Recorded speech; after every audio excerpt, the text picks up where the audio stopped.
Autogenic drainage is an airway clearance technique using controlled breathing in 3 stages, at different lung volumes to loosen, mobilize, and move secretions to the central airways.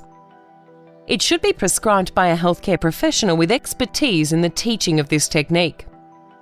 Nebulized mucolytics may be used before or during the session.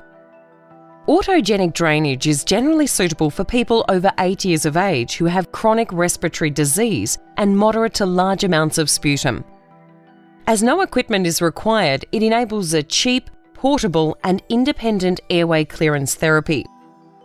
If bronchodilators have been prescribed, administer them before commencing treatment with this technique. The technique can be used in any position, but is generally taught in sitting.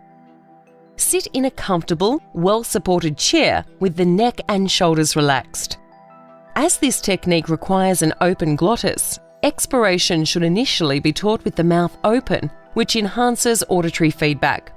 Some patients may find it beneficial to use a piece of wide-bore tubing placed at least 3 centimetres into the mouth to assist with the opening of the glottis. Breathe out with the glottis open, down into respiratory reserve volume. Once breathing out through the mouth has been mastered, more experienced patients will progress to breathing out through the nose with the glottis open.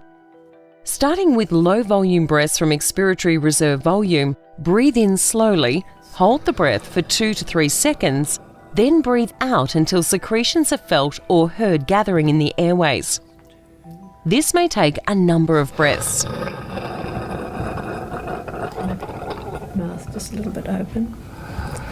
It may be beneficial for the therapist or patient to use proprioceptive feedback by placing their hands on the abdomen to ensure low-volume breaths. During the 3 stages of the technique, the hand will follow the level of the breathing. The expiratory force must be controlled in such a way that the expiratory airflow reaches the highest possible velocity without causing early airway compression.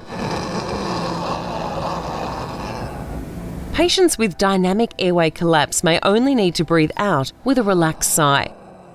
Patients with more stable airways may need increased expiratory flow.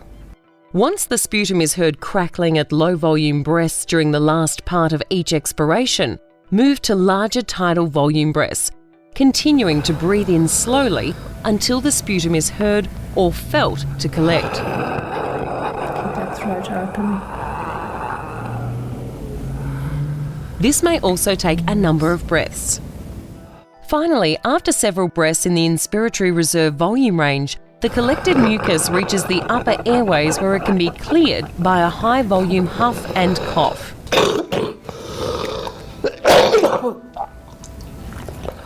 At all stages, the patient must be encouraged to suppress their cough until the sputum is in the large upper airways and ready to be easily expectorated.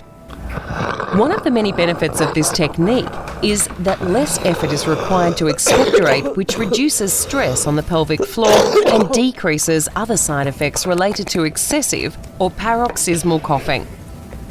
The 3 stages of the technique should be repeated until the lungs feel clear. The patient should be given written instructions, including the technique and prescription.